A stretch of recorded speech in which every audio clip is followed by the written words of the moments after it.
man, there's just gonna be too many birds on this interview. That's true. It's Oh, definitely a jeez. bird-centric call. A bird call, if you will.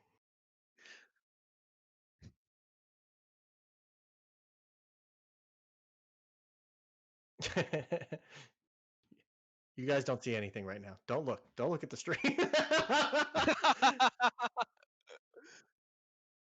All right. I Oh, think hello. I think he's in here. I think we have Ginger. What's up, dude? I swindled my way into the commentators chat. Hell yeah. How's it going, Ginger? Oh, it's going, I guess. What an ending, dude. Congratulations. That was sick. Well, I feel like your congratulations is sarcastic. That's how bad the ending was. No, dude. That combining like the two sets together as a whole, I think you played like insane, right? So like maybe it came down to one funny interaction at the end, but like I think you played six. So Yeah, that's a good way to look at it, I guess. Yeah, and not to mention, what a crazy losers run to get, I think we counted like 7 sets through losers back to back to back against these huge names and really strong players. Can you talk a little bit about the stamina and how you built that up and were able to make that losers run happen after, Yeah. maybe a disappointment early?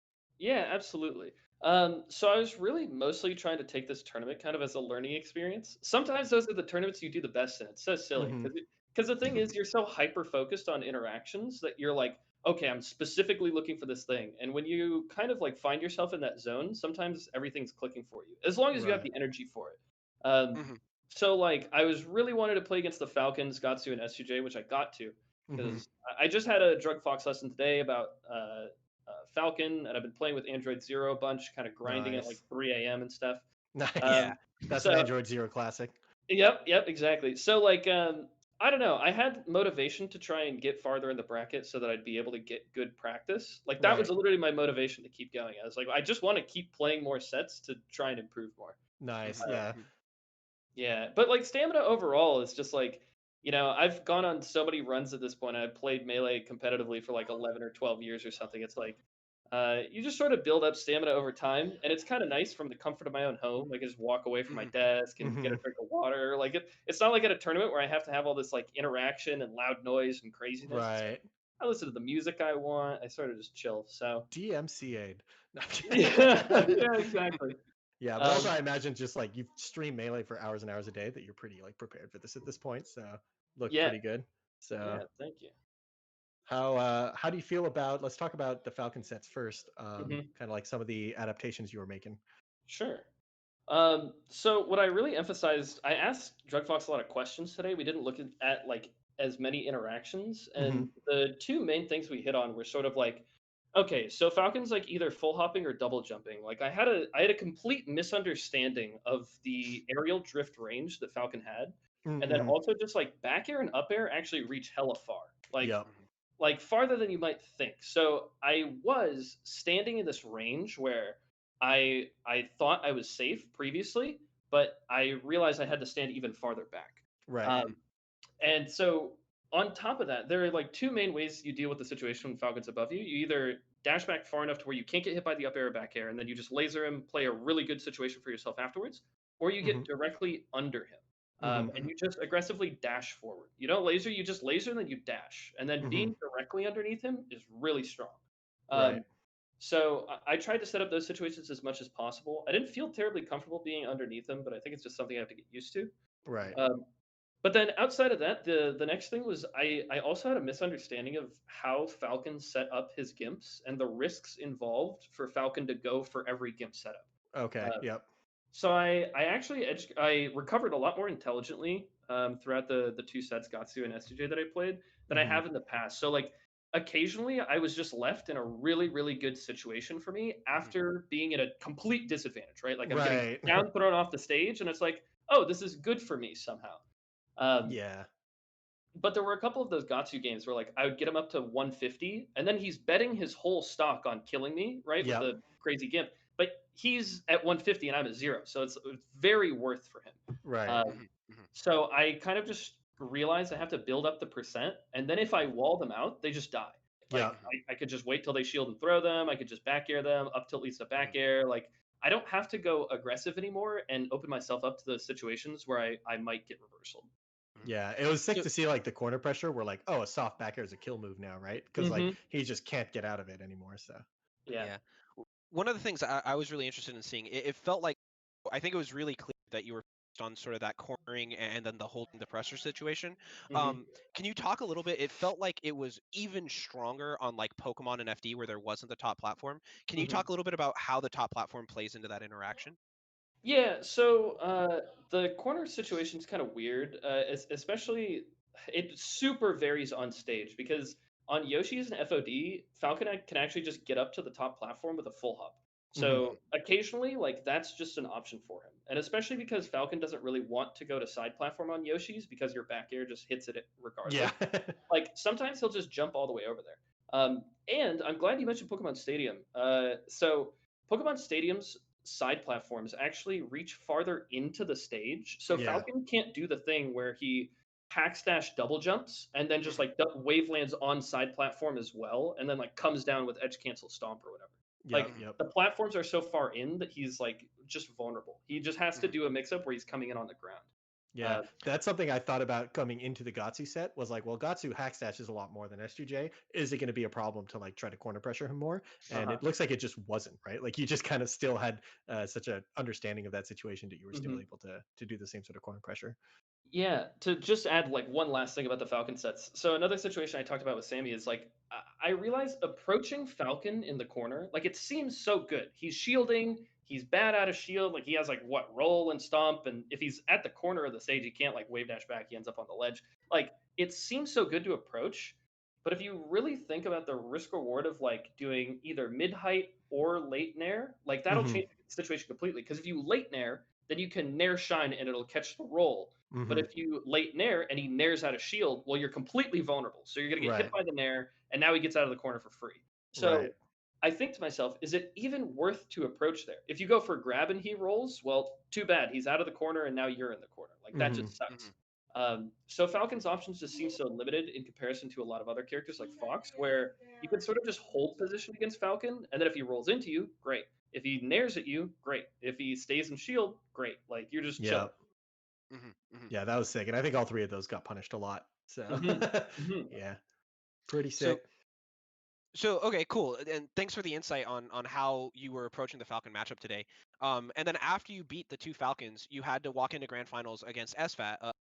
And can you talk a little bit? Were you thinking about different things going into that? Were you trying to translate some of what you're learning in the Falcon matchup over to Fox? Like, how did you approach the grand final set?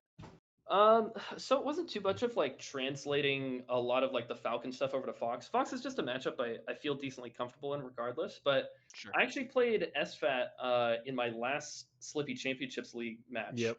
Mhm. Before I played S2J, I guess, but in the last week of that.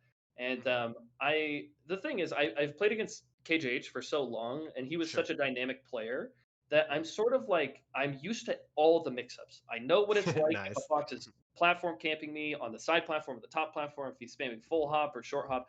So like what I have to do when I play against Fox is be like, okay, this Fox is in this mode. Like Right. I Mhm. have put Mhm. them into this category of Fox, and now I'm going to like do this subset of options that's going to be able to counter that thing. Mhm. Um, Yep. Mhm. and what was weird is the last SCL set that I played against SFAT, he played differently than the previous sets I had played him. We actually went on a string of playing each other like 2 times a week while I was in SoCal for a little while. Yep. Mhm. Um, and so he sort of played the same way while I was in SoCal, but then we played at SEL, and it's like he's using the side platform a lot more. He's Hmm. full hopping a bit less. He's take laser dash forward a bit more. Yep. Um, so it was like I just had to adjust to it, and luckily I think I was a little bit more prepared for that play style this time around. I also won the SCL set, but I won 3-2. It was super close, and Right. I think like the first set of grants at this tournament was a bit of a good display of how prepared I was for that Yeah. sort of It's play style. it's interesting to see like, okay, what subset of KJH is this player, right? Like fun to kind of see how prepared you get. I saw that like so much of it is like you get them in a pressure situation and like you found like 14 openings off just an up tilt into a 0 to death when they full Hmm. hop kind of in a panic because you're too close to them and then they just fall into the up tilt. Yeah. And then of course if they're just chilling there, you found like a lot of grabs. I saw you going for quite a lot of the down throw stuff. Hmm. Some of the port one down throw stuff with mixed results on some of it, but it's cool to see that that's being pushed forward now. So So I'm gonna be super honest. This is funny insider info. yeah. Uh, I memorized SFAT's code so that I could type it in before the set. So whoever types in the code first, by the way, and starts connecting gets port 1. So Yep. I specifically do that when I play against Foxes. But the down That's so throw, I funny. feel, I did mention that you had ways of getting port 1 first, and I kind of knew about this, so that's so funny. yeah. Weirdly enough, I actually kept catching him with down throw at percents where I was kind of uncomfortable going for Yep. because the thing is I caught him at percents like 20 where I'm Yep. supposed to down throw dash JC shine and it's like, oh shit, am I really Yeah. about to do this like right now? Like I don't know. Like Yeah. we're Or at just 90 regrab, right? ping. Yeah, you can regrab.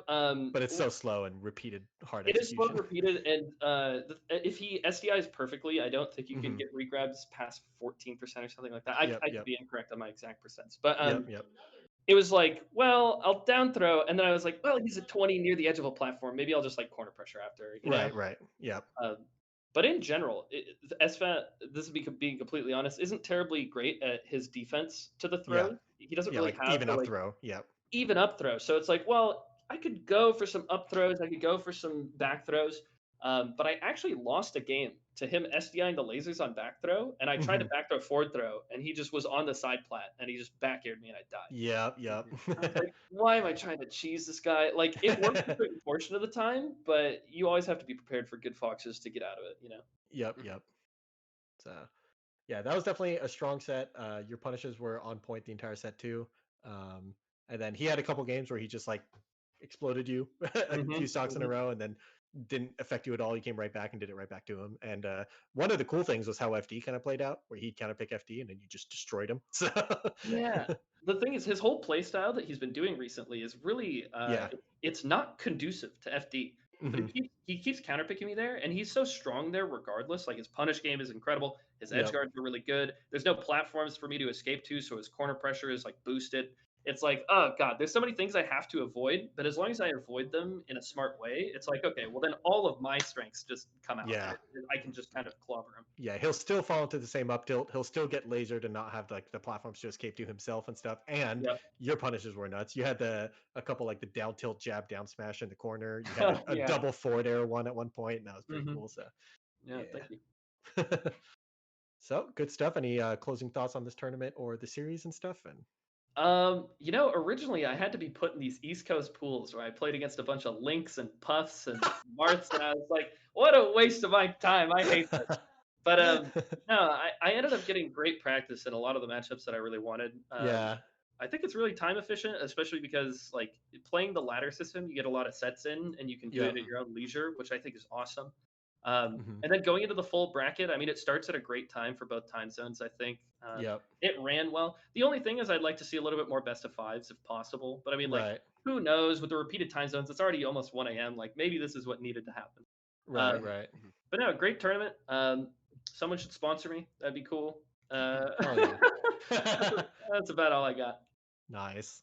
All Yep. right. Well, congratulations again, Ginger. I thought it was a tonight to watch you pull through and take the win at the end of the day. Um, really excited to have you and a lot of other great talent really stacking the bracket here at our first TMT. Hopefully you and everyone else will be back again next week to duke it out once more. Yeah, absolutely. Thanks for having me, guys. Hell yeah. Yeah. See you around. See you.